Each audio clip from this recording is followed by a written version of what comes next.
정용택 목사의 쉐마 바이블입니다. 로마서의 말씀을 묵상하고 있습니다. 오늘은 로마서 4장 23절에서 25절 말씀을 보겠습니다. 그에게 의로 여겨졌다 기록된 것은 아브라함만 위한 것이 아니요 의로 여기심을 받은 우리도 위함이니 곧 예수 우리 주를 죽은 자 가운데서 살리신 이를 믿는 자니라. 예수는 우리가 범죄한 것 때문에 내짐이 되고 또한 우리를 의롭다 하시기 위하여 살아나셨느니라. 찬송은 302장 내 주 하나님 넓고 큰 은혜는 하는 찬양을 함께 부르시면서 은혜가 되시기를 바랍니다. 여러분, 부탁의 말씀을 드리는 것은 이렇게 짧게 이제 유튜브를 통해서 말씀을 나눈 후에 여러분들이 다시 한번 조용히 로마서를 읽어보십시오. 로마서 4장 말씀을 다시 한번 읽어보십시오.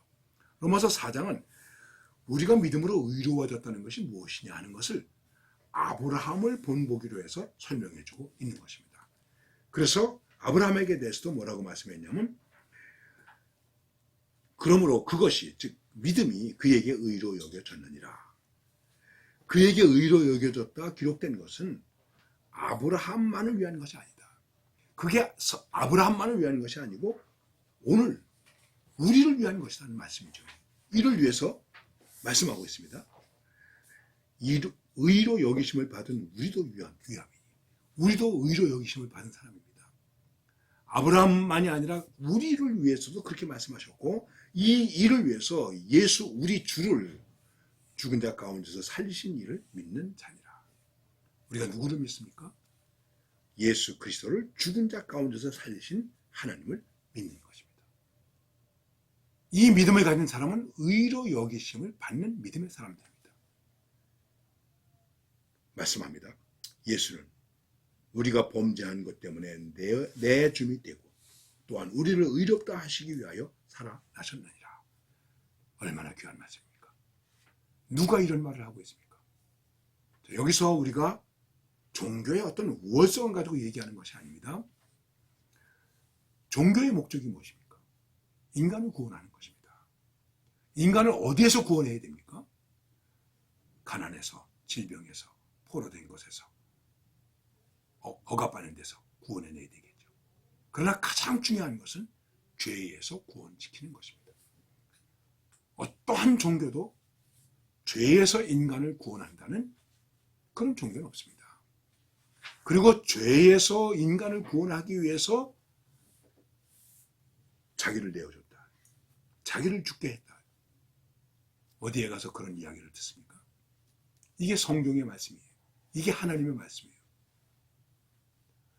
여러분, 우리가 이 종교라고 얘기할 때 종교의 목적이 인간을 구원하는 것이다. 그 구원은 죄에서 구원하는 것이다. 바로 예수님이 우리를 죄에서 구원하셨다. 구원을 위해서 내어줌이 되었다. 그리고 그 구원함에 대해서 우리가 뭐라고 말하는 것이냐면 죄인인데 의인이 되었다. 죄인으로 인정하지 아니하시고 우리를 의인으로 인정해 주셨다. 그 말씀입니다. 이게 의롭게 된 것의 모습이고 과정이라고 하는 것입니다. 자, 모든 인간이 죄인이다.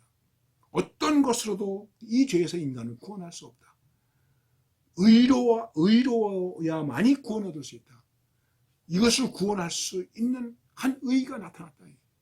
율법도 아니다. 철학도 아니다. 이념도 아니다. 예수 그리스도이시다. 하나님이 우리에게 오셨다. 죄가 없는데. 그래서 우리를 구원하셨다는 것입니다. 이거를 믿는 것입니다. 이해가 안 되지만 믿는 것입니다. 그럴 수 있을까? 그러나 믿는 것입니다. 그게 믿음의 힘입니다. 봤으니까 믿는다? 내가 만졌으니까 믿는다? 내가 아니까 믿는다? 지식적인 깨달음이죠. 그런 걸 가지고 믿음이라고 생각하면 안 됩니다. 보이지 않지만 나는 믿는다. 믿을 수 없지만 나는 믿는다. 그게 믿음이죠. 믿음은 뛰어넘는 것입니다. 우리가 믿는 믿음은 무엇일까요? 나의 범죄한 것 때문에 예수님이 십자가에 내어줌이 되었다. 우리를 의롭다 하시기 위해서 다시 살아나셨다. 부활하셨다. 왜 예수님이 부활하셨나요? 우리를 의롭게 하시기 위해서 살아나셨다. 야, 부활의 의미가 이런 것입니다. 단순히 죽었다가 살아나는 것을 말하는 것이 아니에요. 우리를 의로운 사람으로, 죄인이 아닌 의로운 사람이 되게 하시기 위해서 예수님이 살아나시다는 것이죠. 이 엄청난 믿음을 가지고 사는 것입니다. 그리고 이 엄청난 믿음을 믿을 때 그것이 우리에게 무엇으로 주어지는 것입니까? 엄청난 은혜, 말로 다 할 수 없는 은혜로 우리에게 주어지는 것입니다. 그래서 바울도 그렇게 고백하죠. 말로 다 할 수 없는 은혜로 인하여 하나님께 감사하노라. 내가 의인이 되었다. 나는 의인이다. 말로 다 할 수 없는 은혜이다. 확신이 있습니까? 감격이 있습니까? 이게 가장 큰 축복이에요. 바로 이런 복 있는 사람으로 살아가는 하나님의 사람들이 되시기를 바랍니다.